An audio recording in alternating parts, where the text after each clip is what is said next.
এনামুল হক বিজয় বিসিবির সিদ্ধান্তের বিরুদ্ধে চ্যালেঞ্জ জানিয়ে করতে চান মামলা। 9 ক্রিকেটারের তালিকায় আছেন মোট 4 জন জাতীয় দলে খেলা ক্রিকেটার।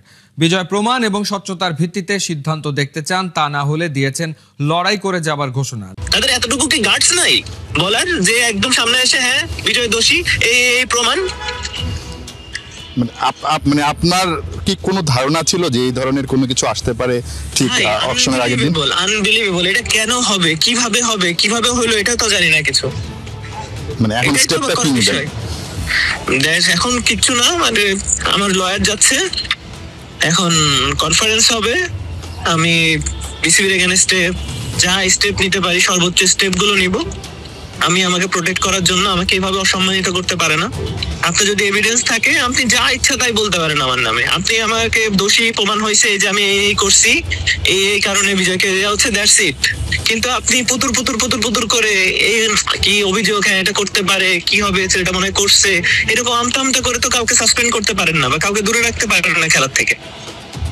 আমি তো একদম কোনো কি এমন না যে আমি একদম নর্মাল একটা প্লেয়ার বা নর্মাল হোক আর যেই হোক, আমি বাংলাদেশ টিমে রিপ্রেজেন্ট করতেছি মাত্র 6 মান্থ এগো।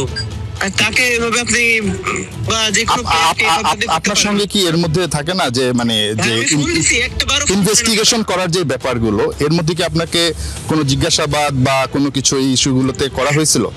হ্যাঁ, জিজ্ঞাসাবাদ শেষে আমি গেছি, আমাকে যে প্রশ্নগুলো করা হয়েছে আমি সেগুলো উত্তর দিছি সুন্দর করে।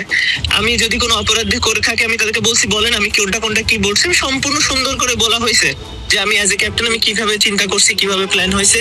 কিন্তু আমি কোনো ইলিগালি কোনো কিছু করি নাই যেটা আমার দেশের সাথে বিট্রয় হবে, যে টিমের সাথে বিট্রয় হবে বা কোনো প্লেয়ারের সাথে বিট্রয় হবে, এমন কোনো কিছু করি নাই যেটা নিয়ে আমি শাস্তি ভোগ করতে পারি। I am not a guilty.